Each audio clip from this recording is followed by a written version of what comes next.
In today's video, we're going to be taking on honor mode as Lae'zel solo.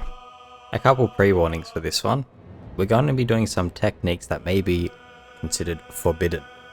We're going to be getting a few items early that you don't get until Act 3 that we're going to get in Act 1. This is going to make the first act or two an absolute breeze.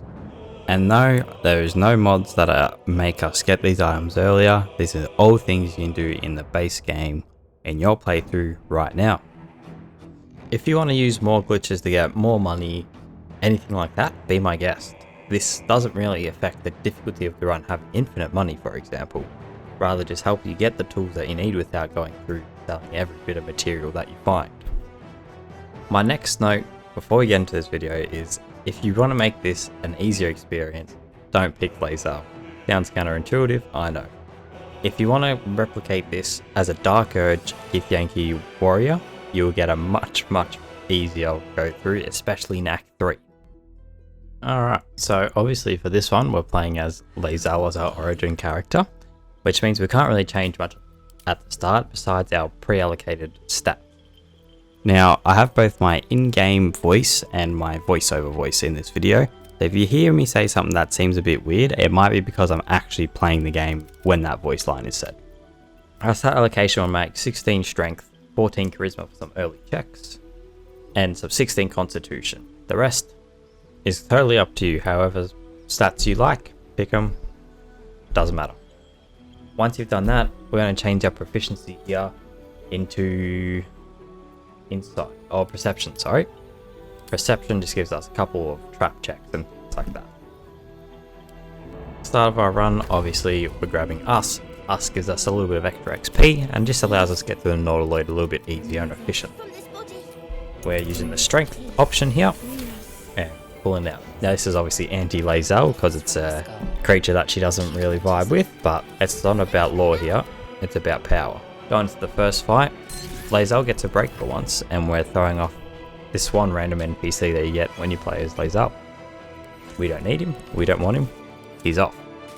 It's weird that you take off his armor and he obviously has no camp supply armor, so he just got his normal armor on underneath his armor. Who would have thought? And obviously we want to speed through, get to the Nautiloid transponder, and get out. Our adventure now starts with Lae'zel waking up on the beach. Pick up our fish and stuff like normal. If you're on PC and you want to do money glitches, grab the backpacks. This will just allow you to steal all the NPCs' loots and stuff.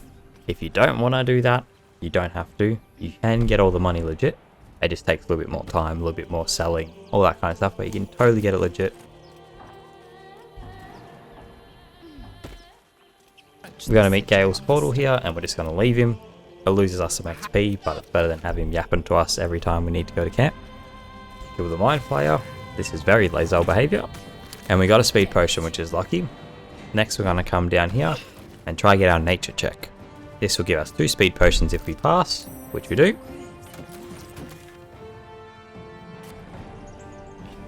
Now we're going to skip the Grove fight. I do it every playthrough and I'll show you again. Open up your chest if you've got the Founder Edition or the pre-order bonus and grab your fly potion. You can also just buy this as a digital deluxe. Crouch, use the potion and fly up. You have to be in sneak when you do this, otherwise you will be in the fight. If not, the fight doesn't actually see you and it starts without you. You only get about 100 XP from this fight, so it's totally worth skipping in my opinion. Fly down and grab the bear. Grab the bear, give the bear a fish. Do it. Go save Arabella. This is actually something we want to do on this run. Normally I say it's totally up to you. We want to save her in this run. If not, there is a backup plan. But level 2 fighter, there's nothing to do. We're going to go see Mole now. After you save Arabella, she'll give you a quest to steal the Grove idol. We can't do that yet though. If we do that now, the whole Grove will get angry at us and kill all the tieflings. We don't want that. So accept the quest and we'll come back later for this. Next we're going to convince Roland to stay to get some boots that we need in Act 2. That's fine too. Roll here.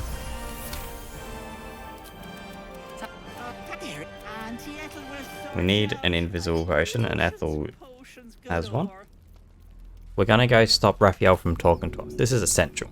So grab a Korsky bulb and throw it up here. There should be one in that first chest that I showed you earlier. Now climb up this ladder, and once you climb up that ladder and walk forward, Raphael will spawn and take damage, which will cancel his interaction with you, which is essential for this setup. Next, we're going to transform to a drow with our helmet from that same chest we got the flying potion from, and that will allow us to skip all this and get all the XP still. Get over there! Surround him like! You can do this on classes like Trickery Cleric as well, if you don't have the DLC. Again, same concept here, go talk to these guys just further up, and you get all the XP. Alright, level 3 is the base we need for this build. We're going to go Battle Master and get Disarming Attack. That is the only one we necessarily need. Now, when you get here, very important.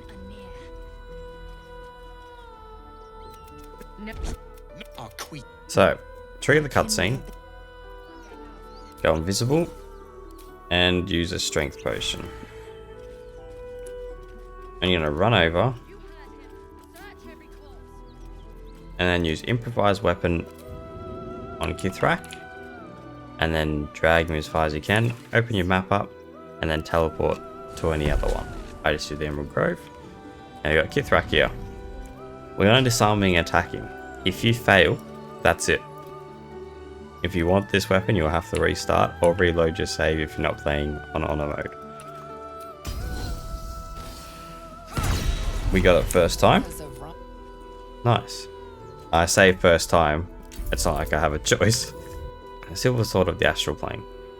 It gives you a 1 to 6 psychic damage when you're playing a Githyanki, which obviously we are. Get a resistance to psychic damage, and you get advantage on saving throws from Intelligence, Wisdom, and Charisma. And it's a +3 weapon, so you're more likely to hit. Okay, a couple things we have to do, and we have to do this in a certain order. First of all, we need to save the grove by killing the Goblin leaders. Then, we got to complete Maul's quest, and then go into Act 2. If we don't do it in this order, it will mess up everything, and there'll be a few items we won't be able to get. Use your drow disguise to get through all the Goblin camp.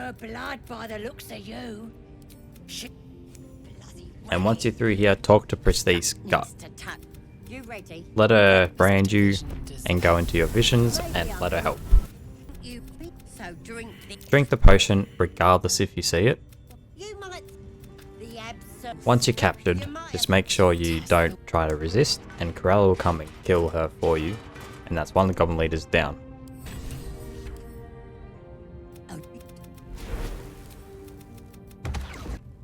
And then we can grab this chest for free. Has a Misty Step amulet in there. Now we're going to grab the Underdark while we're here, because once we've killed the Goblin leaders, the whole camp's going to aggro. Perfect.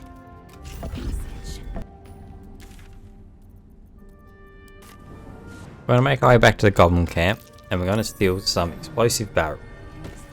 You never know when you're going to need some explosive barrels. If you're ever stuck, just blow everyone up. Now we're going to go do some shenanigans. So if you have an invis potion, you can avoid this whole part. You have to pass that wisdom saving throw, otherwise you will have to fight the camp and we are going to die. Just avoid asking who killed you to the mind player. She's mounting an attack on that blasted grove. Now, the same thing we do with Ketheric. Again, we're going to teleport to the grove just because it's convenient. You have to do Lae'zel first. For whatever reason, Minthara, as soon as you teleport away, he will just come back. So do Lae'zel first, and then come back from Minthara. Exact same thing, we're going to kidnap her and take her back to the grove. Remember those barrels we picked up? Well, this is why we took them. I used about 6 and that did the job, but your mileage could vary. Pick up all the loot. Now we do not want to go back to the Goblin camp because they will try fight us. Go into the grove and everything will be passed now. Now we want to jump onto the idol and use that Arrow of Darkness on top of it. Once you've done this, crouch and take the idol and teleport away. This way no one's going to get angry at us and we can give it to Mole for free. Now, go give the idol to Mole and she'll give you the Ring of Protection, which gives us +1 armor class and +1 saving throws. It's a really good item, especially early. Towards Act 2, I just killed the goblins at the entrance here. Now we're going to respec out Withers into a Cleric. We need to go on Cleric and take Silence at level 3.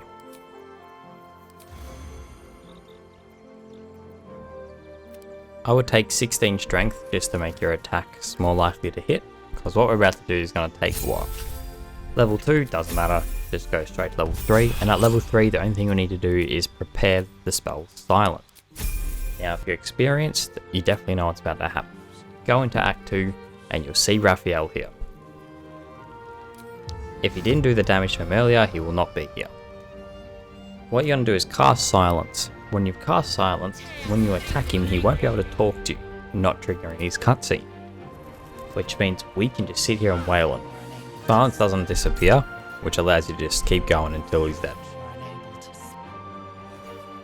Alright, there we are, we get a bunch of XP, loot the body. Now we'll have the Helldusk Armor, gives us 21 AC, proficient with it. If we succeed a saving throw, the caster receives burning for 3 turns, and we have resistance to fire damage and cannot be burned and take 3 less damage from all sources. And we obviously got 1400 XP. Back at Withers, we're going to respec again, do the same stat allocation as we had earlier on, and now we're just going to take pretty much the exact same things that we had before we spec'd to Cleric. In your maneuvers, we can take technically whatever. I think disarming attack and trip attack are the best, and menacing attack is really good as well, but you can choose whatever you like. Level 4 is when we unlock our first feat. Now, I go Great Weapon Master. You could go Ability Improvement, you could go Alert. I think Great Weapon Master is just the best, especially once we have a +3 weapon. We're going to make our way to the creche now. Because we're a Githyanki, if we come through this side part here, we don't have to pass any checks. Just unlock the door, walk straight through and say any of the Gith options and you should be fine. There's a couple of things we can grab here now. There's 2 tadpoles over here that we can grab. Parasite. Take it. It might be grab these parasites and now we'll actually start using them since we have long rested. So we have 6 right now. Your main ones you want to go for is Ability Drain and Cull of the Weak. Whatever else is totally up to you. You can go Shield of Thralls, you can go Luck of the Far Realms, totally up to your preference. Come back to Act 1 now, and we're going to go down to the Underdark and just grab all this area while we're here. Talk to the gnome and get the boot so you can skip the Dwegar fight. Grab any invis potions you can, and any oil of accuracies are good, strength potions are good as well. Come to the Dwegar and show the brand, and then tell them that you got the boots, and then you will have free passage into Grymforge. First thing you want to do once you're here is talk to these 2. You'll say that you're not a true soul, a Githyanki option gives you a free roll through, and then try persuade to get the extra money from these guys. You technically, with this build, don't need their help, you could just kill them too. But we're going to try and make it as easy as possible. We've done some searching. We're going to grab a couple of things. Again, it doesn't matter what order you do this in. Use an invis potion to get past these guys. And head into Act 2.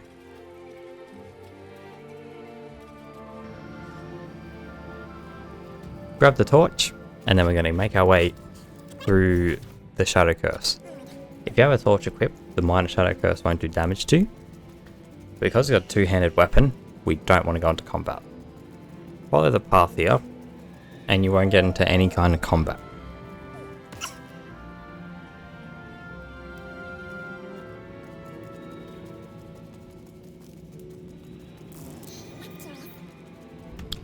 If you want to do the shop vendor glitch on PC, picking up one of those bodies here is a good way to just get a body to start doing it. If you don't want to do that, also fine not to do that here as well. Now at Tali, there's a few items that we're looking for. Bloodlust elixirs are great, especially in Act 2. The Shade Clinger Cloak is good, but Cloak of Protection isn't cloak will be used pretty much the whole game. And Smoke Cradle Bombs are good if you want to cheese Myrkul. Anything else is whatever. Health potions are good, invisible potions obviously good, and greater invis is good as well. If you want to do the shot glitch and you don't know how to do it, I'll give you a quick preview here. Yeah. It's very easy once you know how to do it. Start and loot your body first, then open Tali and go into trade. Give the vendor a backpack just as a donation, and then this will open your body as well. Drag any items that you want from the vendor into the backpack.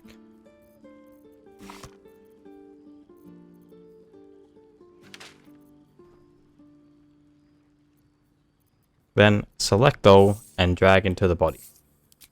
Once you've done this, you can close it. Open up your body that you've put all the items in, and another backpack. Now select all the items and hover it over the backpack icon. Then click take all. Then there you are there. You've taken all the loot.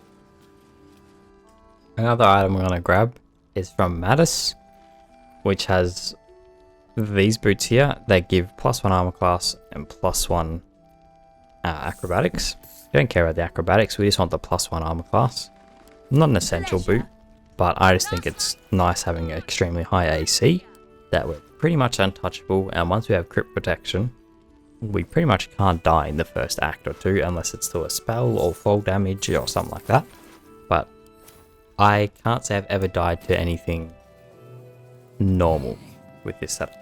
Now, if you don't want to do all those glitches to get all the money, totally fine. It just might take you a little bit of extra time to get them. You might have to find some armor pickups and some expensive items to sell first, and then you'll be able to get anything. You don't have to do the glitch to do it. It's just a convenient time factor. To go into the Greater Shadow Curse, we're going to cast Enhanced Leap and dash, and then jump it as far as we can. This will give us some extra movement speed once we go into turn-based mode. And then we can jump again as well. We'll jump again, and then we're just going to run as far as we can, dash again, and go forward more. Now we're going to end our turn. We're not going to take any damage because of our chest plate. It's giving us -3 reduction anyway. And then we'll be able to just jump to the end. This will allow us to get to Moonrise, which gives us a couple extra items that we need. Or one that we desperately need. To Moonrise. And there's just some other luxury items that you can grab as well while you're here. Now the ring free action is essential. But any solo build, I will buy it 100% of the time. If you want to get the risky ring, you can as well. And we want to get the Drake Throat Glaive. You can get that later if you want as well, but I think it's a really good item to get early. General Thorm's even you just excellent. The goblins. No. Choose these options for Zorel, so you don't have to roll any dice, and she'll let you go into Balthazar's room to grab a Moon Lantern, which will allow us to go through the Greater Shadow Curse. We're only using it to traverse, as obviously we are using a two-handed weapon. So we're going to use that to get to like the Gauntlet of Shar and stuff. Now we're going to go back to the Grymforge and finish off our build. Grab the shield mold. We're not going to use the shield, but I just bought it just in case. Go invisible and steal the rune powder barrel. We'll use this at some point, trust me. Now we're going to grab our mithril. We're going to craft the heavy armor because that sells for an extreme amount of money. I think it's about 1.8k. So these are one of those items that I mentioned that will allow you to just get a lot of money rather than doing a glitch. Come down here and crouch. When you're crouching, the mephits won't spawn, and that means you can just grab this mithril for free. You can also be invisible and walk through, but I just think this is easier. You don't have to use invisible potion. Put your items in, and now we're going to fight through. Now, you already know what we're going to do. We're going to chuck things at him, and then we're also going to bait him with Mage Hand. Very basic. It's pretty much the same in any kind of run I've ever done. It's the easiest way to do it without being in any danger. I know what to do.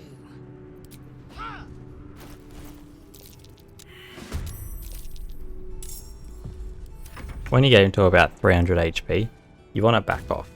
He's going to start spawning methods, and if you're far enough away and crouching, they will just target him and he'll kill them all for you and you'll still get the XP.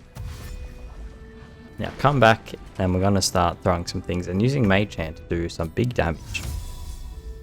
So if we use Mage Hand, it spawns invisible, but he still gets attracted by it to begin with, to go look for it, right? So he's going to walk over, and then we can slam the lever on him and do a big amount of damage.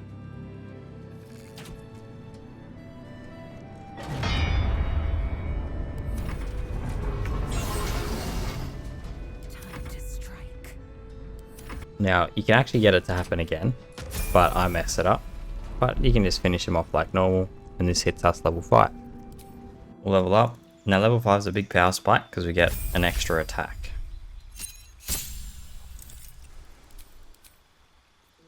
Now make sure you grab the helmet. I forgot and came back later to come grab it, but I'm putting this here now just in case you are following along.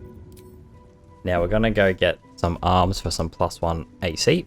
I worked out if you just throw a bomber over there, it just kills it. Apparently. I didn't know that. I was trying to trigger its aggro.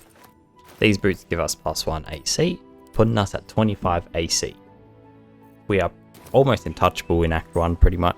There's very few people who actually will be able to hit us. Now we're going to come down here and grab everything in here and all the gold. There's about 500 gold, maybe about 600 when you include all the items and stuff. So just grab it all. Good item boost. This is one of those areas. Now, if you have the Drake Throat Glaive, we're going to put a elemental buff on our weapon. It gives us an extra 1d4 damage and +1 chance to hit on attacks. That is the core setup complete. We're going to grab a few more buffs, but there are core items all set up and ready to go. At this point, there's so many things you can do. I'm not going to show you everything I do from here on now, as everything is just mega easy to do. We're just going to try to get as much XP as possible.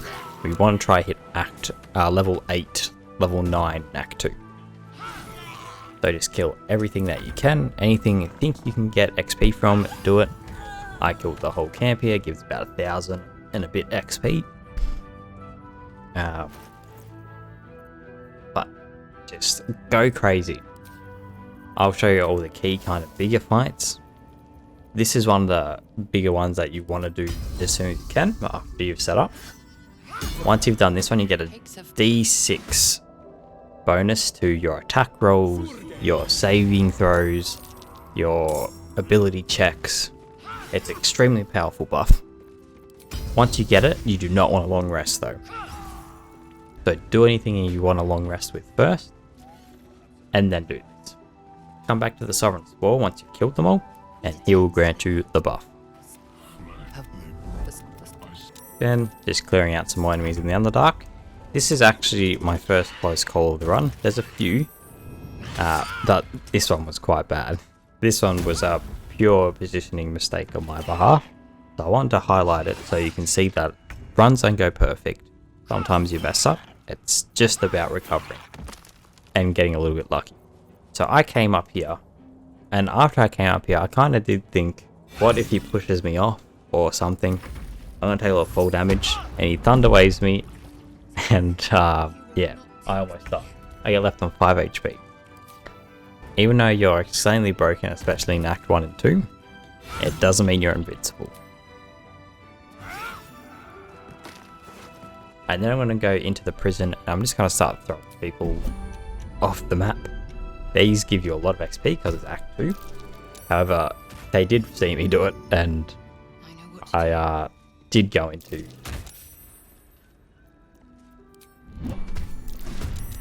So I want to exit turn-based mode here. I get the XP for killing them, but this guard saw me. When invisible, I threw him off the map after combat ended. Off he goes. I'm gonna start doing the exact same thing over at the Grymforge and just get rid of everyone by throwing off the map. You can improvise weapon to move them to the edge, just like I'm doing here.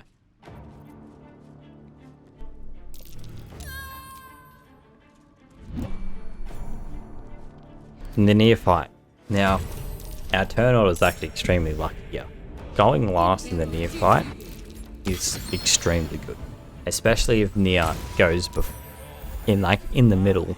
This is probably the most perfect turn order you can have. So now his legendary action is used, and it won't come back till next round. So I have free reign on him right now. So I just smack him twice and he dies. It's easy as that. We get our money from him. And I'm going to do the Spectator. Now, usually when I do the Spectator, I make a joke out of it. And don't get me wrong, this fight is scary. If you're not extremely broken, or don't know how to play the game, this fight can easily wipe you.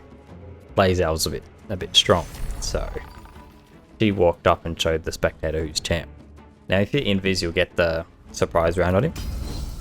So we're going to walk up. Got a critical. And now we're just going to wail away. Unfortunately, the Spectator has first turn order, which means on the next round he will go first. If we went first, we could easily just kill him on this one. It's not the end of the world. Again, we are very strong, so we can't really die. And then we just hit him twice, and we're done. Alright, we're going to grab this amulet. We're going to use this amulet for the majority of the run as well. It's extremely good. It makes your potions and healing effects always heal maximum amount. So I just use this for all the way until the very end of Act 3. Now these kobolds in here, they give 75 XP each, and you just one tap them all. It's free XP, just go in here and murder them all, and you will get about 1000-ish XP. Just murder them all. There you are there, and we're going to get our next level up here. Now you have a couple different options here at level 6. We got our second feat. If you have done Ethel, you can go 2 points into strength, and you will have 20 strength. Or you can just go into 18. Or there's no point going to 18 because we'll be using a healed strength. Right? You can go alert. Alert is what I'm going to go for now, but I'll respec after I've done Ethel. I'm going to kill these birds and grab this ceremonial hammer or axe, whichever one it is.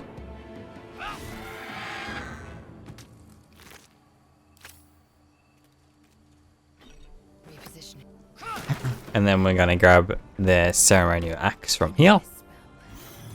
Kill the Guardian of Faith. Now I'm going to pop these two on their pedestals now, but we're not going to grab the buff yet. If we grab the buff now, once we do the Shar Gauntlet, all the radiant damage will come back as twice as much as force damage. We already do enough damage. We don't need the extra. We'll go clear the Gauntlet and then come back for it.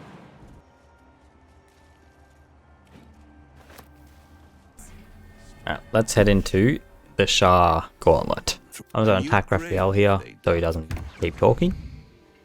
And we're going to enter through. Now, obviously, do your code.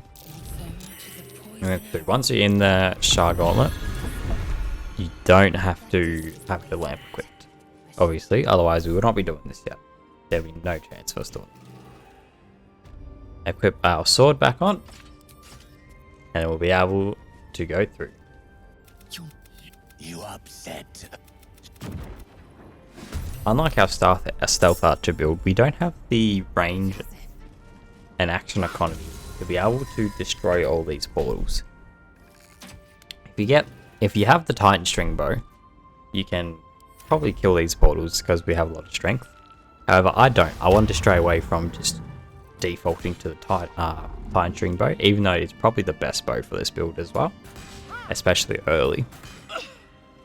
So I'm just going to do this fight mostly with most of the enemies around, right? This will, again, if you're worried about your build, don't be. We are more than fine.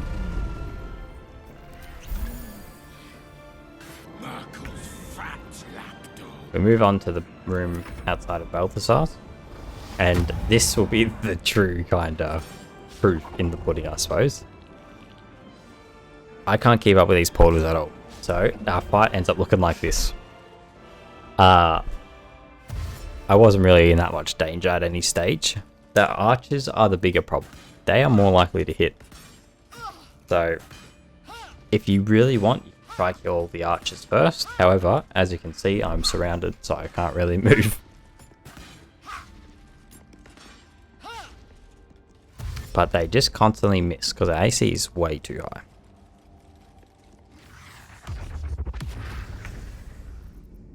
And yeah, this cleave was mega satisfying when I did it. I'm about to get a big triple kill.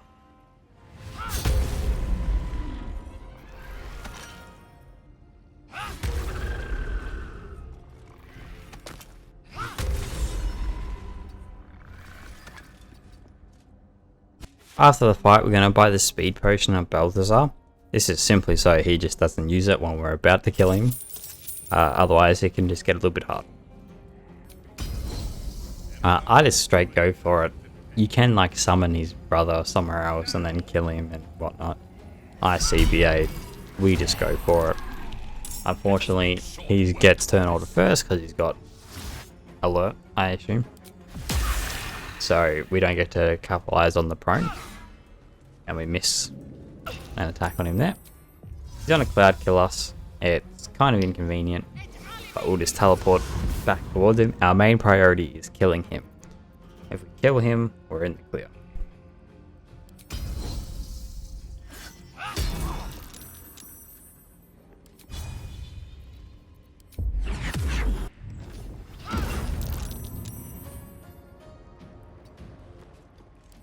We're going to end our turn here. Now we get in a bit of a sticky situation here. I'm out of actions, I'm surrounded, and I'm just worried that Balthazar's going to somehow do some shenanigans. I'm just going to use an invis potion just to be safe, although I was probably fine. I walked over, smacked him once, he died. Now I'm just going to heal up and I'll take care of the rest of these people. And this rat makes the heroic play. Thanks, rat.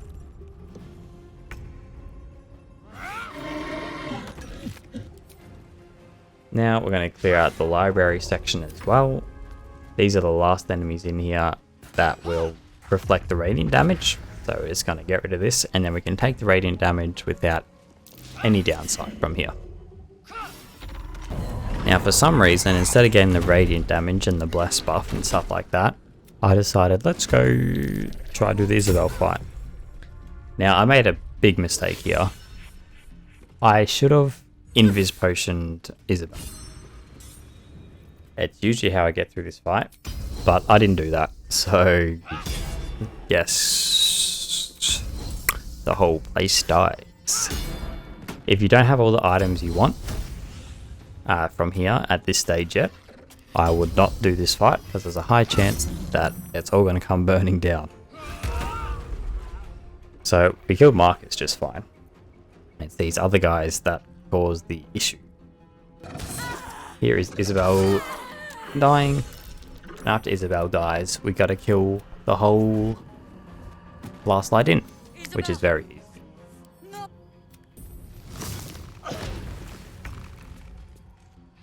There's the last light in done, and that gives us a decent amount of XP as well. What lies within? Next, we're going to come to the Drider encounter. We're going to make ourselves shown, and we're going to say the Absolute Gate wants us to have the lantern. The deception check's not that high, especially with our bliss spores and things like that. If you convince him, he'll give you the lamp, and there'll be some other options that you have to pick as well. We can't go without you. This is not Her Majesty's will. You're going to have to decept or intimidate him again. My rolls are both the same for each. That doesn't really matter. Again, it's 14. We got a pretty high chance of succeeding. If it is, After this one, they'll move away, and the lamp will be ours. This lamp allows us to release the pixie and give us the buff without actually having the lamp equipped. So we can go through the Greater Shadow Curse with our two-handed weapon. Now we're going to go to this little Shar temple here, Accept Shar's and we're going to do guess these of you. saving throws. If you pass them, you get a +5 to whatever stat it is that you're rolling for. You bold of heart and sharp With our tongue, high saving throws, you turn we can easily pass all of these, giving us +5 to intellect, wisdom, and charisma. So if you look at our stats, they are very high, and we also get necrotic resistance, which is great, especially for Myrkul. Once we hit level 7, we get some more maneuvers. It doesn't really matter which ones you pick, whichever ones you like, go for it. I pretty much don't end up using any of them besides 3 that I picked at the start, but I'm not the most fighter experienced person. I don't have the most optimal kind of ideas for it, so go with whichever ones you'd like. I picked sweeping attack here. It's not very good, I learned, so when I respec, I got rid of it. Now, angelic reprieve potions are amazing for us. Our action surge and our maneuver dice all reset on short rest, so grab as many of those as you can, because we'll be spamming them. With all our saving throw buffs now, we're going to come to the Zathix. This will allow our lithid actions to be bonus actions. It's not a top tier buff, but it's essentially free with our buff. Oh, agony. well, we got some inspiration, it's fine. Through the In all seriousness though, our rolls are very high and we have advantage, so it's very unlikely that we do miss these. Especially on ones like this, for example. We have a 9 to 14 bonus on an 18 save throw. It's very unlikely we're going to miss it. Goes beyond rage, curiosity perhaps, or regret. Whatever it is. You can do whatever you want here. It doesn't really matter. I end up killing her straight after I just told her I'm fine. You can do whatever you want. As long as the door's closed. Once you kill her, no other Githyanki will be aggroed. Alright, we're going to produce the artifact. We don't really care about the story in anything in this run. We're just going to show the artifact. Now, the Githyanki creche. My favourite. I love this fight. It's so fun. I've always thought legit every time. I don't use barrels. Because that's just cringe. Like, who would do that?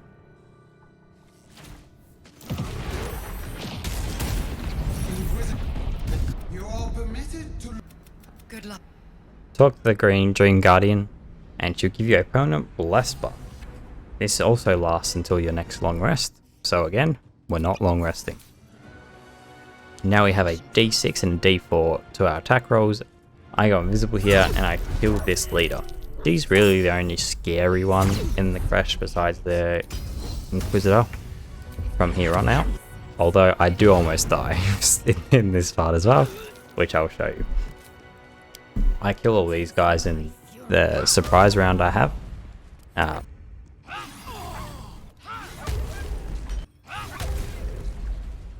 Now here's where I almost die. When I say kill the archers, I mean kill the archers. They've got the high ground on me, so they have better attack rolls, and they do a lot of damage. Githyanki you should never underestimate, ever. Regardless how strong you are, they hurt. These archers almost killed me, which forced me to invis potion and reset. Oh, I could be dead. This is where I actually make a smart decision and invis and run away, instead of healing and trying to kill them. And then I come back and I kill the archers with 1 hit each. Why didn't I do that in the first place? I don't know. Because I'm an idiot. From here on, the rest of the creche was fine.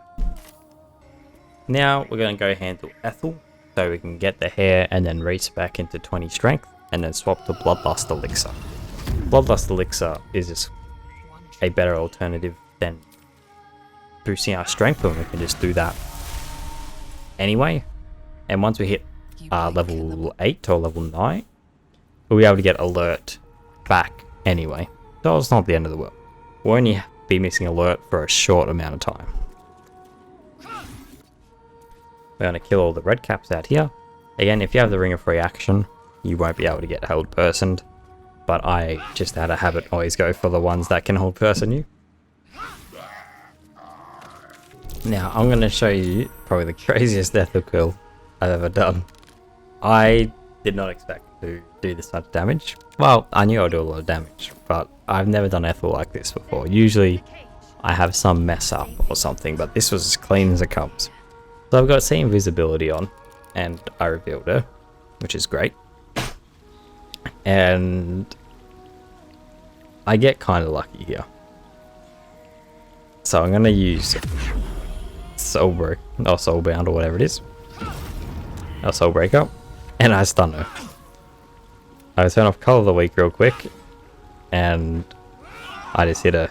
And she is on the threshold now. So I'll lower the cage. Combat starts. And it's over. That's how it can go. I've never had a fight like that. But I did not even have to worry at all. Obviously going to take the power, I'm going to go for strength.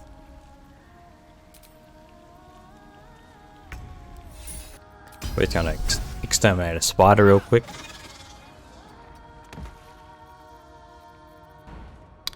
And then kill some gnolls while we're at it. Just clean up Act 1. There's an illithid parasite in that corp.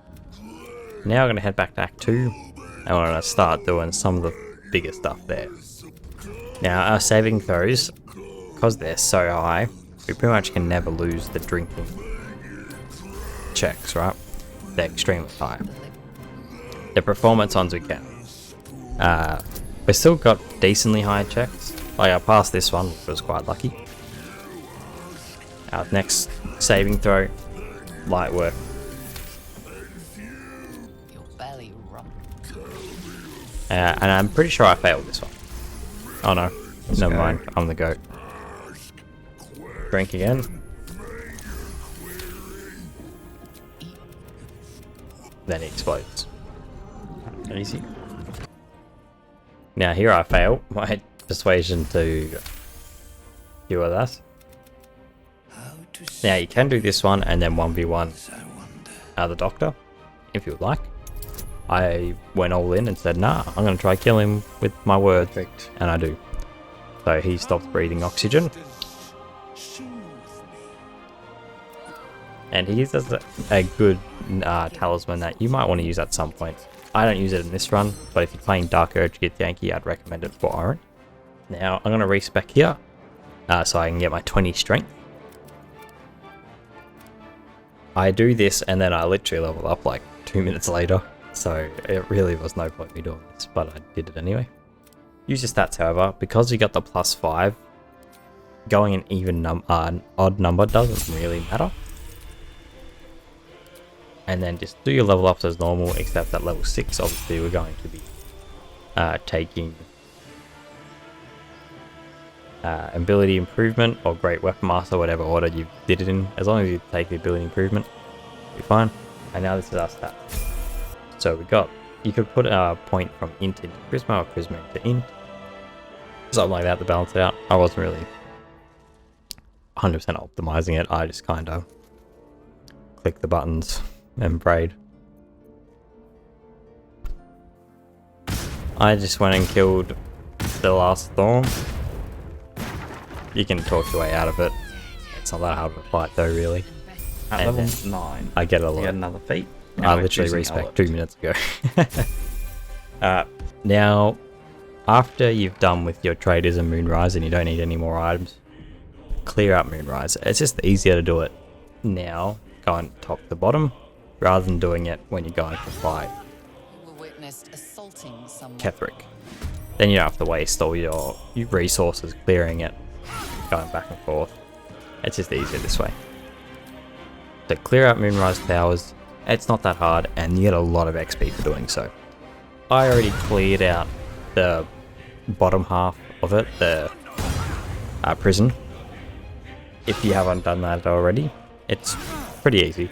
I would recommend it, especially if you're gonna do what I'm about to do, which kind of scared me.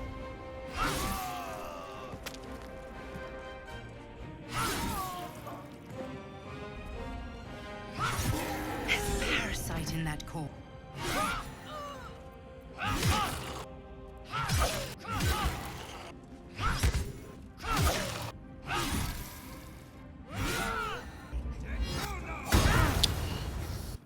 I actually had no reaction when I was playing because I thought I was dead and I was shocked.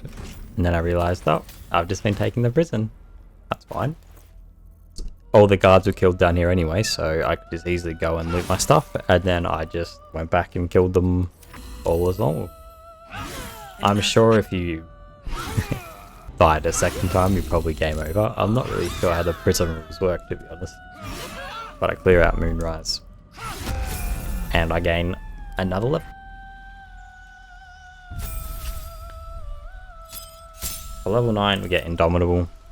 It allows us to re-roll on a saving throw if we fail. Our saving throw is already really high, but it can come in handy, especially in like Myrkul. Now I go get rid of the night song here and get rid of a saver. If you got other things to do to get XP, go do all of that first before you do this.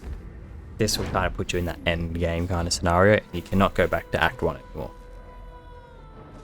I would get all the XP possible that you're comfortable getting right now, or before then. Now, going into Ketheric. Oil of Accuracy, the AC is super high. Potion of Flying, and a Speed Potion. Quickly click the door, and that means we won't have to use a Speed Potion on our first turn. We already have it, and we still have 2 turns with it.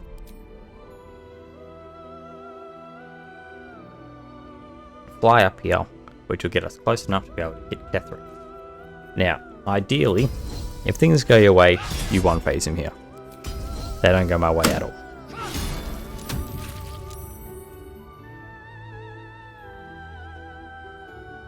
Again, I just said before, his AC is extremely high. It's on 60. If you want to use the risky ring here, feel free. I prefer just the safety, but the risky ring will put your hit percentage up much higher. Totally up to you. I get him close to one phase, but not quite. So, if you don't one phase, Invis Potion, and then fly up into the high ground. Thankfully, we got a punching bag with us who will tank all the damage for us. Now we're going to fly down and hit him once.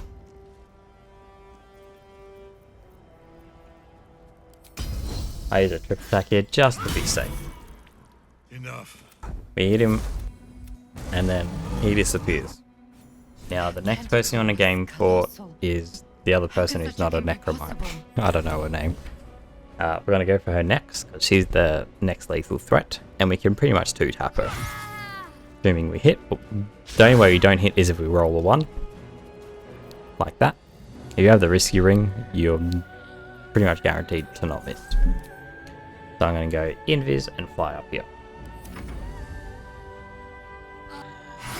We're going to come back, smack her, and then kill all the necromites. Go down to the brain, kill all the brain enemies, do whatever you want down here. I just got the puzzle and whatnot. I killed literally every single enemy down here. Every single one. I'm not exaggerating. I killed them all. Please, before you go on this elevator, save and reload your game just in case. Many runs have been ended here. Just take the 5 seconds to save and reload. Start the cutscene, listen to it, doesn't matter what. There's no options for you to pick. We'll buff up after this cutscene ends because we're not in combat yet. Yes. Alright, what we're going to do is quite simple. We need to kill the Mind Flayer first. Now, it's not going to be as clean as a stealth kind of build because our Greater Invis will break straight away. We don't have the high stealth checks to ensure we don't. We want to summon an element. This elemental is just going to be able to tank some damage for us. It's not going to do that much damage, but it's going to be tank. You can probably notice, well, I don't know if you'll notice. I'm going to tell you, I don't cheese Myrkul and blow him up. Not this time. I decided, you know what? I've done a lot of shenanigans this run. I've broken the game. I'll do it legit. It almost went horribly for me, but obviously I'm posting this video, so I made it. So, what we're going to do. Oil of Accuracy, so starters. I move all the things I'm going to use to the front of my hotbar, just so it's easy. So, oil of accuracy. A scrolling off fly, which for some reason I don't use, because it's a concentration one, right? So I cast Great Invis and it's gone, so it was just pointless. You kind of seem to get stun locked here for a sec. And then you're going to jump up here and we're going to kill the Mind Flayer. We'll always get a surprise round when we attack the Mind Flayer. It's 100% consistent. So they come up, attack the Mind Flayer. We get the surprise round. If your Greater Invis stays, you'll be able to kill him with your second hit. Go through the yapping as normal. Kill the Mind Flayer. Cool. We've eliminated the biggest threat in this part of the fight. We're going to warp in with our elemental now around Ketheric.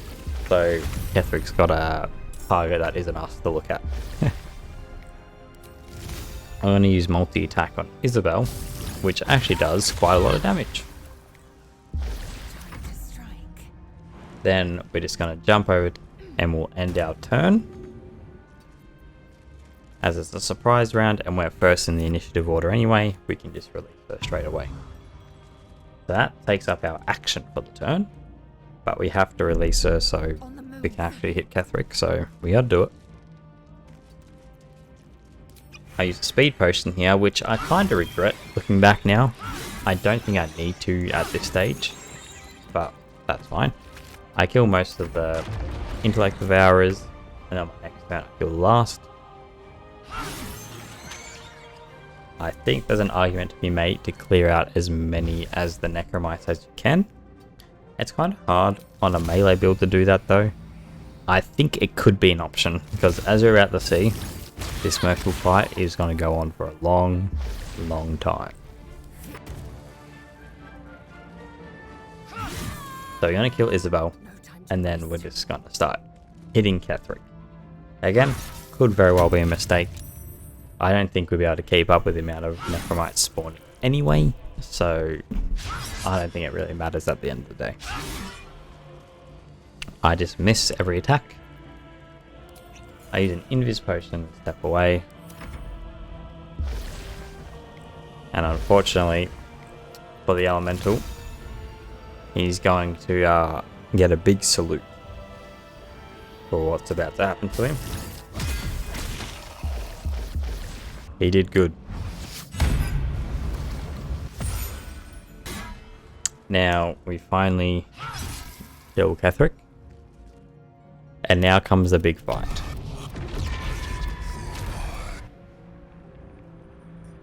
So, on honor mode, I've only done this fight properly a couple times.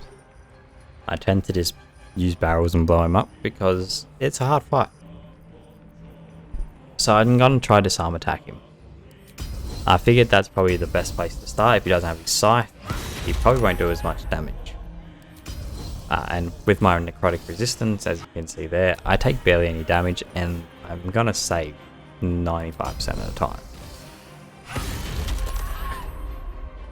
I get a bit unlucky here. Let's just see what happens.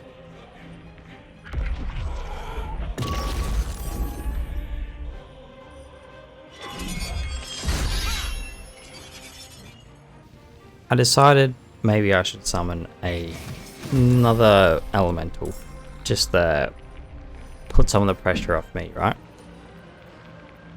It didn't last very long, to be honest.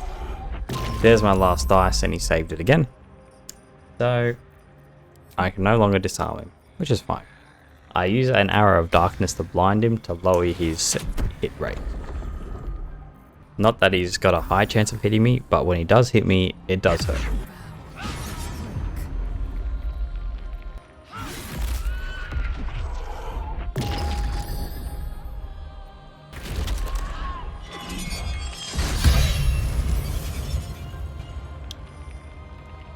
It's very low hit rate, but now they're going to start healing Myrkul.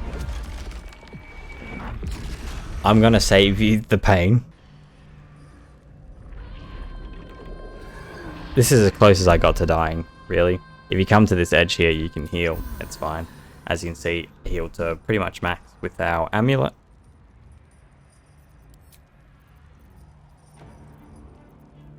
And I just gonna Arrow of Darkness him, and I use Blur as well, just to have my max survivability.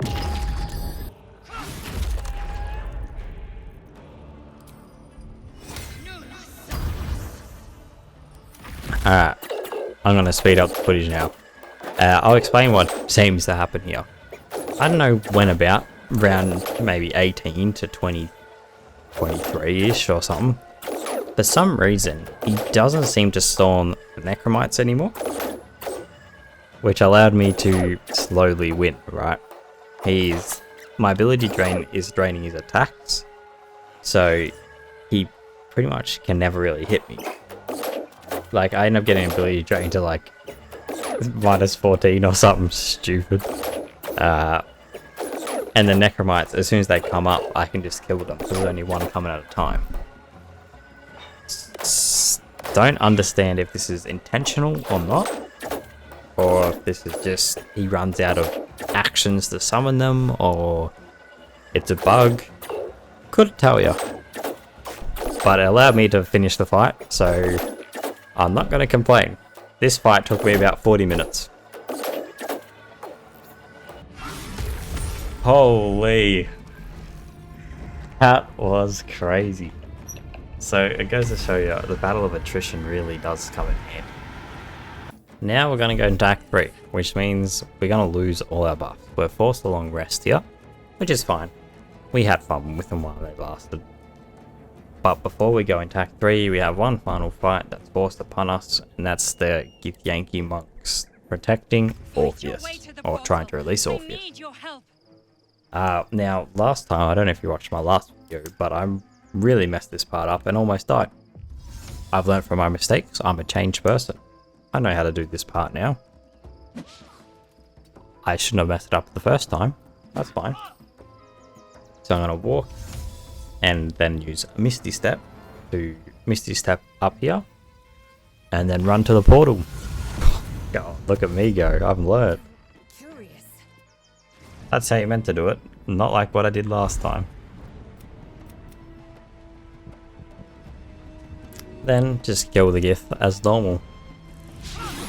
The one up the top on the rock there can hold person you if you don't have the ring free action on. I do, so she's not that scary. But if you want to get rid of her first, I would not blame you. I just throw her off the map here. Throwing is a very good way to get rid of these guys. They do have a lot of damage. But you have such high AC that they usually don't target you in group fights like this. They usually target lower AC enemies anyway, so you most of the time fine. We're going to agree the Emperor here and evolve into our last Lither powers. This gives us better Call of the Week and some other bonuses that will come in handy. You can choose whatever you'd like. There's no specific one that's better than the other really. However you like to play, choose those upgrades. And now we'll rest up, and we are officially in Act 3.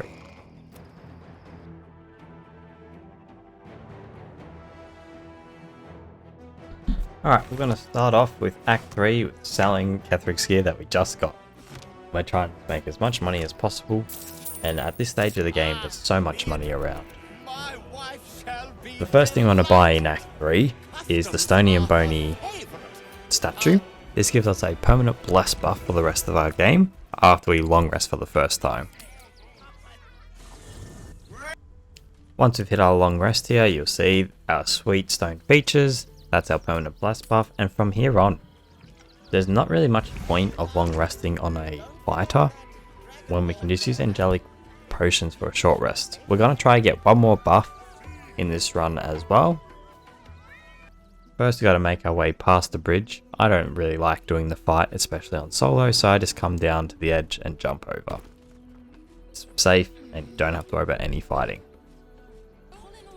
Then we're going to go to the Sharess Caress. This is where our next buff will be. However, you're not guaranteed to get this buff. This buff relies on an insight check. Well, we've others. Truth is, Fion's gone well to 2 flights up, then turn right. Once you're here, talk to her and then you'll be able to connect with them because they're actually a mind flayer. But I don't think any option really matters here. Pick the first one if you want to be safe, and then you have to fight the mind flayer. Kill it however you need. It's not that hard. It's only one enemy, right? You'll be fine.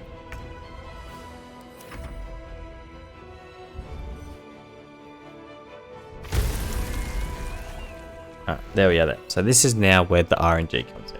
If you have any intelligent based stuff, anything that'll give insight check advantage, put it on. How can I help it? So we have to pass an insight check here. But I marvel that such a work of art could ever live. Her gaze intensifies. Your breath quickens. So we failed the insight check there. That's where it would have been. If you pass it, you get a plus d6 bonus.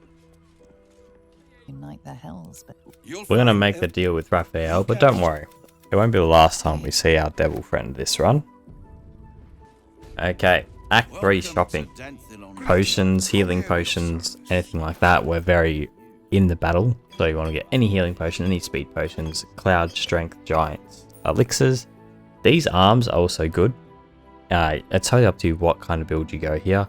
But those arms are pretty good for fighters. I'd just pick them up if you have the money, but if not, don't worry, it's not that necessary.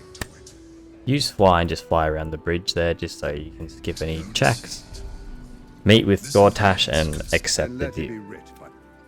We are going to fight Orin this run, however, we've got some tricks up our sleeve. Okay, in Act 3 there's so many different options here, honestly. The whole world is your choice. I always go straight to Khazador's Palace, because you can kill all of the Khazador enemies that are level 1 and you get 400 XP each. Plus there's a room full of werewolves and bats who also give an extremely generous amount of XP. Clear out all that area. You don't go past that room though. It starts to get hard once you get to there. Khazador, he's no joke. So I would just clear out all these enemies. It's free XP. Just grab it all while you're here. They don't fight back. It's almost impossible to die to the werewolves and stuff. So just go for it. Level 10. Not much choice here. We get some better security dice and then more maneuvers. Pick whichever you'd like. Remember, you can, if you want a multi-class, you totally can. I'm not, just because I'm doing just straight fighter. Yeah. Come to this room here and you want to jump over or walk over, do whatever you have to do to get to the other side of the room. In this cupboard here, there'll be a diary that you can read, and then when you read it, it'll tell you the password to the door. Next, we've got to get the ring. The ring is in this room. Turn both the lights on, come in, and then if you pass this check here, you'll be able to see the skeleton. If not, just walk forward. He'll just close the door and appear. He's not that hard. Kill him, grab his ring.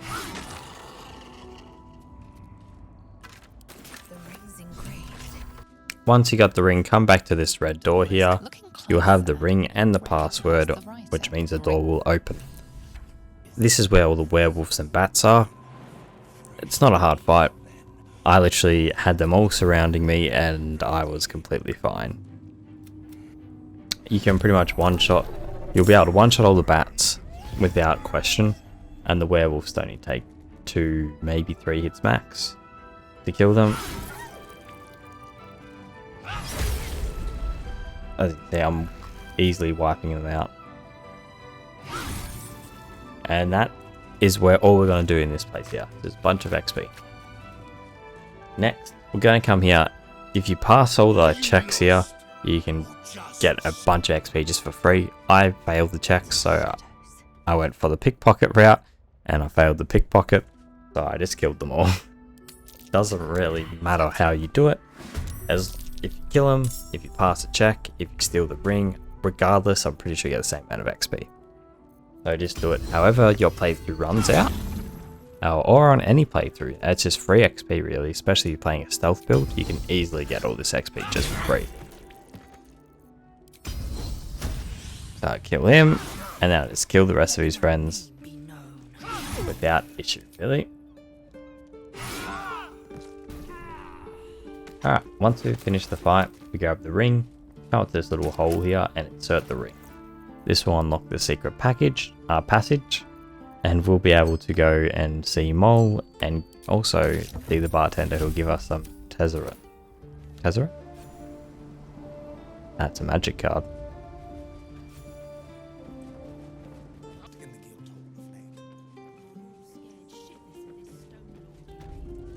Before you ask, I ain't got none of that plum prosecco. Now, what can I get you, newcomer? If you're looking for a bow upgrade, this is the one I'd pick. It is quite expensive, so feel free to come back at any time during Act 3. But by the end of the game, this is the one I would choose just for some extra crit. Now sell all your useless junk and whatnot, and buy whatever scrolls you think are useful. We're gonna need scrolls of invulnerability. See, we're gonna activate a scroll of see invisibility.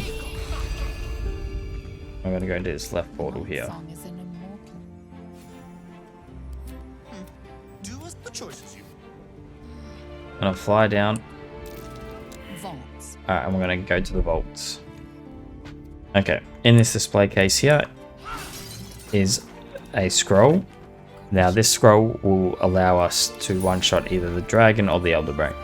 Whatever we choose, we have to do it to one of them. Regardless, depending on what we feel like we're gonna struggle more on, that's what we'll use it on. Then we're gonna just go through. If you want to loot everything you can, there's nothing really here that I want. So I'm just gonna leave. After killing some civilians, we're gonna go see the Murder Tribunal.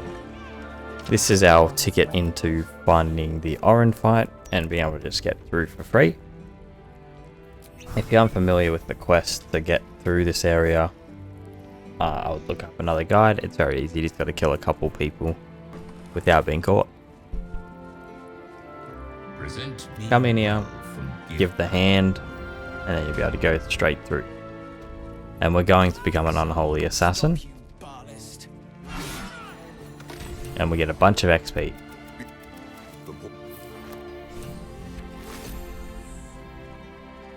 Now there's nothing really here that we are interested in buying, so we're going to go straight to Orin. Oh, let's talk to the dwarf. Alright, we're going to use an Invis potion. We're not doing this fight. It takes forever, it's cringe. We're running past it. Okay, Orin. So technically if we fight it, we would have to fight a Slayer form. And we're not about to do that. So we're going to pop an Invis potion. You should pop a Strength potion here as well for the extra throw chats. We're going to run over and we're going to try find this little angle where we can throw Orin. It's a bit hard, but there is one, I promise. You just kind of got to slowly nudge it over till you see that little kind of indicator line up towards the edge. There we are. And we're going to throw her. And there. It is flipping at all the game pretty much right there. If you fail it, it's pretty much over. But if you pop a strength potion, Cloud Giants, you should be pretty safe. Now this fight's actually a little bit scary. I managed to just survive slowly whittling them down and doing a little bit of AoE. But there's got to be a better way. I just wasn't sure. We barely lived. We barely lived. So we're going to drink a potion.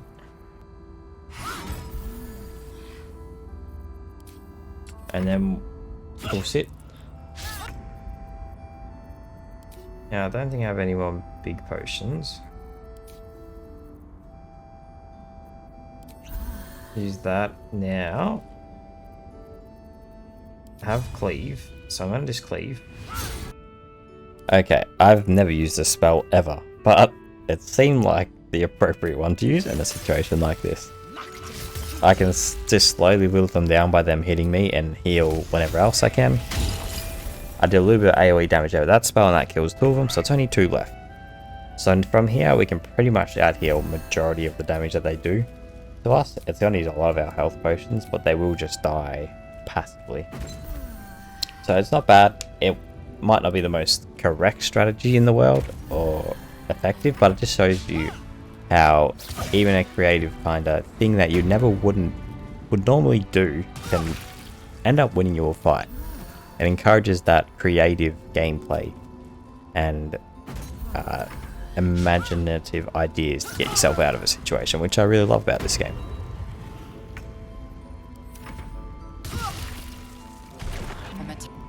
Perfect, and that's Orin done. Now obviously if that goes poorly, your run's probably over. You don't get the Orin throw off the map. I'd probably use the strength, Cloud Giant strength for that extra kind of hit. But now we got improved extra attack, so we get 2 additional attacks. So we just spiked massively with this level. Yeah, look, could go very bad. If you don't want to gamble your run on that, I would play your fighter Githyanki build. Just don't play Lae'zel and play the Dark Urge and you'll 1v1 Orin. That way is way more optimal. I'm just playing Lae'zel for the aesthetic and the concept of it, right? These guys, if you throw them off, I believe give you 400 XP as well.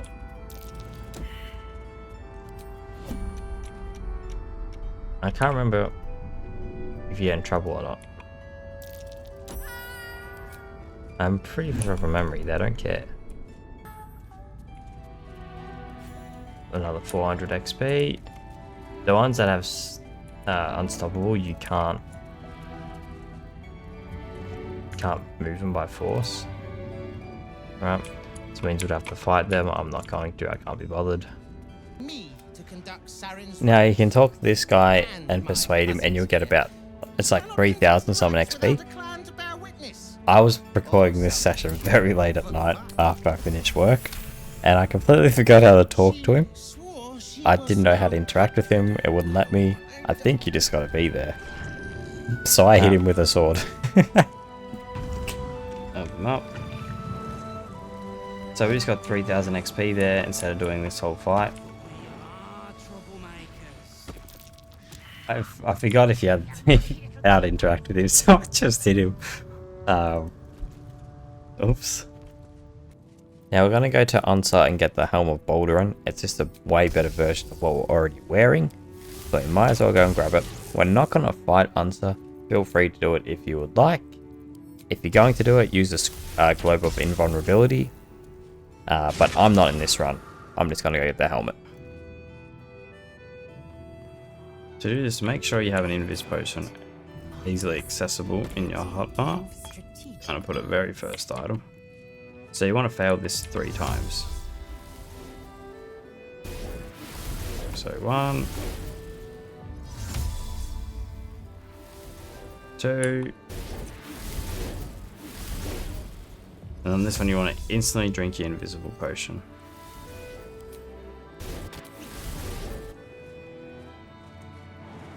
What this does is the game has a failsafe for some reason. When you fail that 3 times, spawns this enemy, the door is open. I don't know why it works like that, but it does. The Helm of Balduran. The Helm of Balduran gives us crit immunity. You can't be stunned. You have +1 to set armor class and saving throws, and you heal 2 hit points at the beginning of your turn. Now, I just want to make it clear, you can use a wide range of items at this stage of the game. You can take off the Ring of Protection for the Risky Ring if you want to just do more damage and be able to hit more often, or you can keep the Risky Ring on for that extra protection.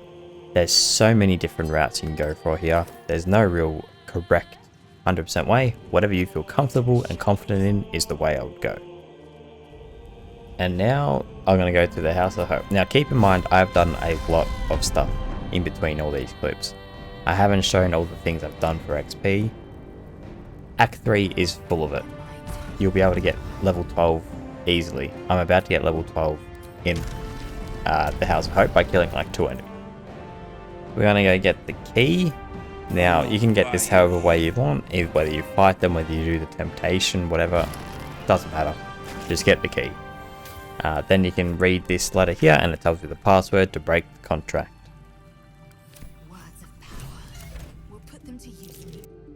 Now once we're here, we can say the words and break our contract. Once you do this, you cannot go back. you are now in the fighting time. I grabbed this amulet here. It sets our constitution to 23, which gives us way more health. I think it's better than the full healing one, especially with the way I play, but you can stick with the full heal one if you feel more confident with that. Now level 12, you got a couple different options here for your feat. You got ability improvement into like constitution or something if you'd like, or dex or something. Dex give you an extra initiative, but we don't really need that. We're going to switch our amulet, but if you want the guaranteed full healing, you could boost your con up. You could go tough and get an extra 24 HP, bringing you to 136, and then with the amulet it would go up to like 160-ish. So that's also not bad if you want to do that. If you want to go more damage, Savage Attacker, you roll your damage rolls twice, then you use the highest. I'm going to go Savage Attacker, but you can make an argument for tough if you want the extra HP.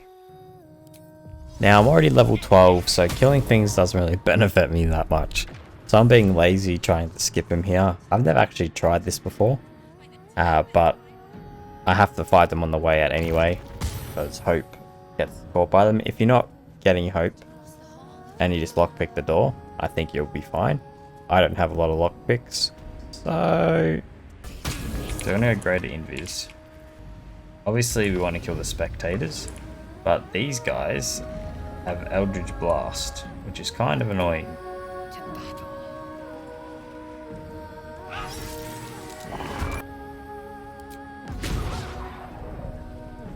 Okay, I didn't get the surprise round. I think it must have been because I didn't attack the Spectator.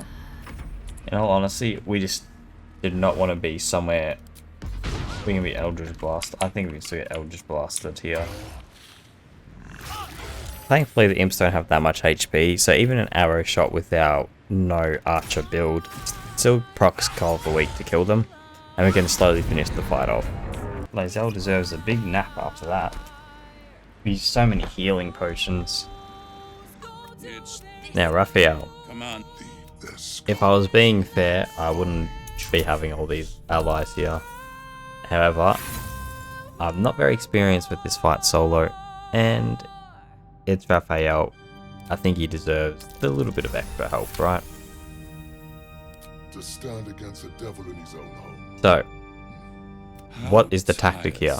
I wish to fight with him. You can do some arcane acuity, hold monster, so you get guaranteed crits kind of thing. If you want to do that, go for it. I didn't go for that. I didn't feel like it was very much of this build kind of thing. So I just went straight in as a fighter and started hitting things. Slowly I took down these guys one by one. It took me about 3 attacks to kill one. But with the action economy, with the 3 attacks of fighter plus action surge and speed potions, I got a lot of attacks off in a single round, right? So I could thin him out pretty quickly before Raphael became fiendishly ascended or whatever it is. Well, if he does that, you are scared, right? One fireball could almost kill you, or does kill you. Thankfully I have such high health that I don't get one tapped if I'm a bit unlucky, right? I can still get one tap for sure though.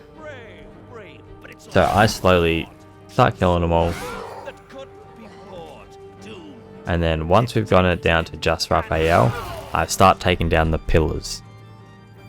I do this very cringely by going invisible between each pillar, just so I don't get fireballed. But I figured this was my best chance of success here, right? If he just targets my ally, and I can just go invisible and break the towers.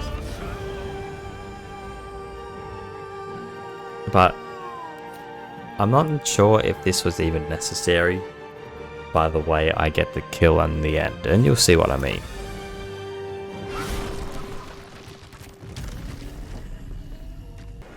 Yeah, so this is what I mean. This one hurts, and I saved the check here. and I almost die. So I heal myself up, go invisible and hide, and then the next turn I use my actions to destroy this pillar and then go invisible once again.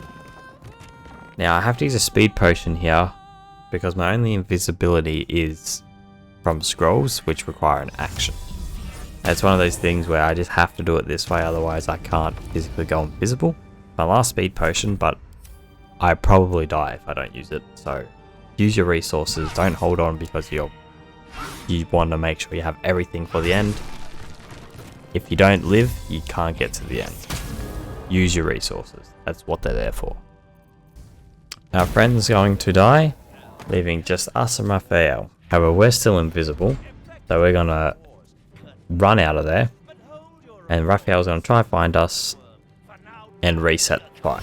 Now it is an actual 1v1. Let's go sleepies.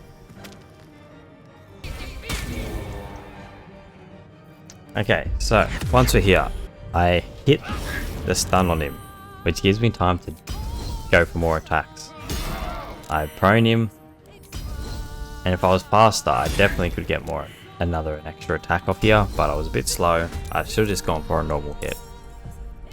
Now, it's our turn to start, and we're just going to use all our superiority dice to try and get him as low as we can.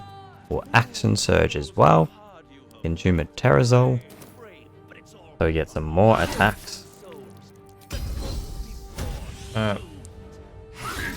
Action surge.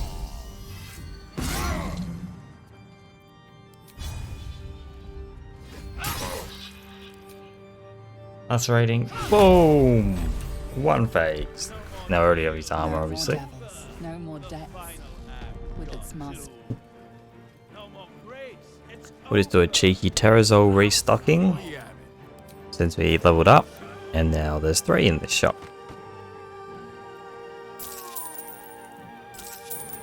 Now, if you don't have any more gold, remember, do whatever quest you want, steal whatever loot, whatnot, buy all your final potions, gear, everything like that, because now we're going into the elf bracket. Alright, I'm going to use all my inspiration here to try and get the dominate the brain. I don't have anything else to use it on.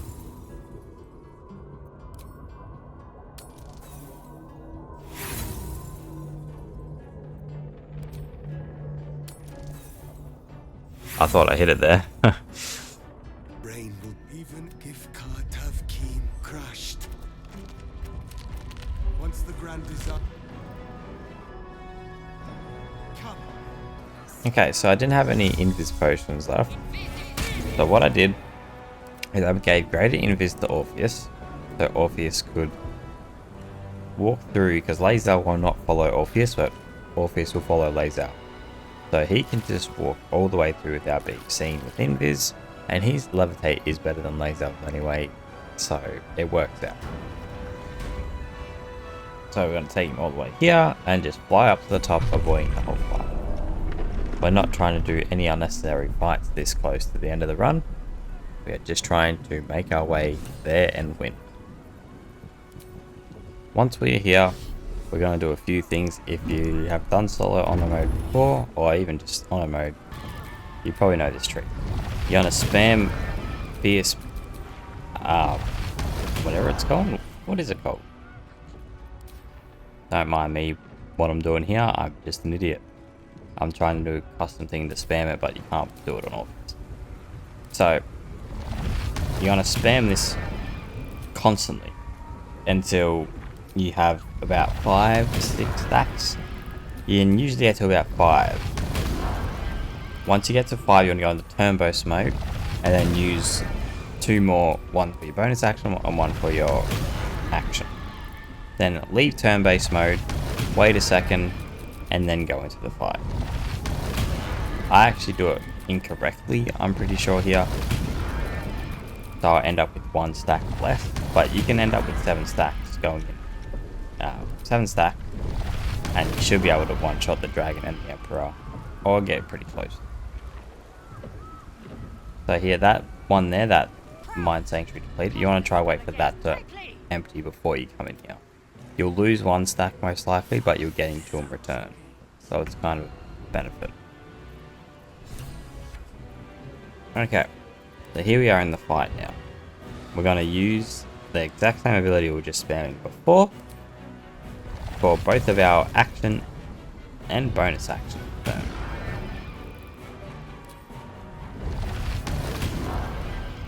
Now, we're going to switch the Lae'zel, come over here and throw a speed potion at both of us.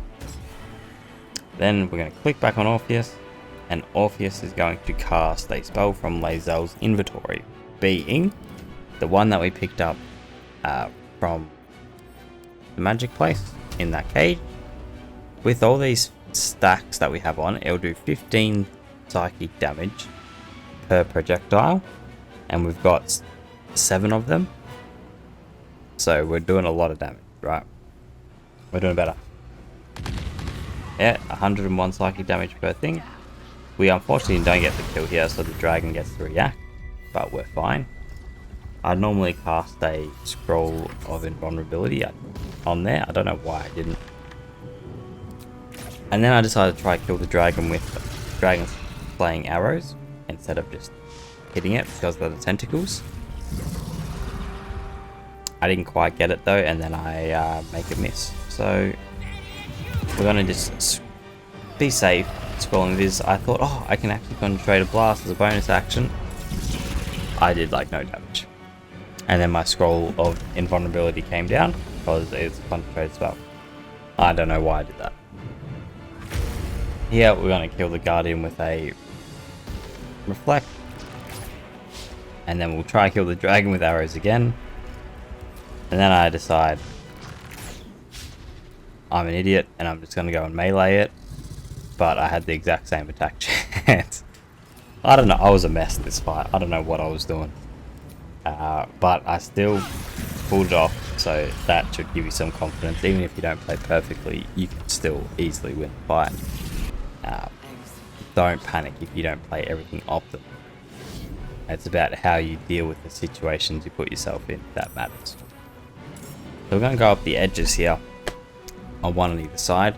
All this does is stop tentacles from spawning everywhere. Just makes it a little bit easier. But now we're going to open our inventory again and drink a potion, and then we're just going to kill him. Because he's still got all these stacks, he's just doing monster damage to these guys. If you have like magic missile scroll or something, you'll be able to kill them all with ease. Again, just a reflection here. That also applies to stacks, so he just dies. And then Lae'zel's just going to stop this one. And that is the brain cleared. No issue. Get Orpheus to channel the crown and use Lae'zel to heal and buff up before you go into the brain. Now, we've actually got a really good kind of turn order here. We want to have Orpheus go in first. He's going to go in first regardless. The good thing about how we got set up now is Orpheus can go in, trigger the brain's reaction, and then Lae'zel can go in straight after because they're right next to each other, right? So, here goes Orpheus. And now, as I almost went straight in with Lae'zel without thinking, but I learnt from my last run, trigger the brain reaction. Orpheus is going to come down and he's going to concentrate a blast. It's not going to do that much damage. It doesn't matter about the damage. It's just going to trigger the mind-breaking reaction. So now Lae'zel's free. I mess up here again. I should have just Misty stepped down there. Because I couldn't even get close enough. If I had a speed potion, I would have just made it right, but I had the Misty step just to ensure that I got there. Can I one phase the brain with Lae'zel here?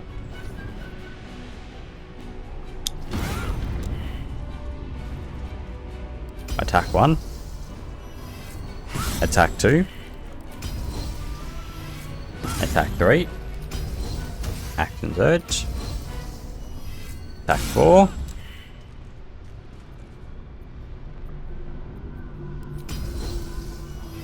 Attack 5. Attack 6. Here's Terrasol. Attack 7. Not quite. If I had a speed potion or had my bonus action, maybe, but Orpheus used Disintegrate and it killed it. So I technically did one phase it. It wasn't just purely Lae'zel though, unfortunately, but I got close, right? And that is it. That's Honor Mode with Lae'zel. I know this was a little bit different compared to the last one. This one had a lot more kind of glitches that you could do, a lot more exploity kind of things, and just some cool tricks to get things early. I wouldn't really consider some of them exploits, like the Silver Sword. Disarming an enemy, if they wanted to patch that out of the game, they very easily could, I'm sure. But anyway, I hope you enjoyed. I have a couple of different ideas that I'm working on. Some Honor Mode, some not. We'll see how they go. And yeah, I'll see you guys in the next video. I hope you enjoyed. There's no one else here.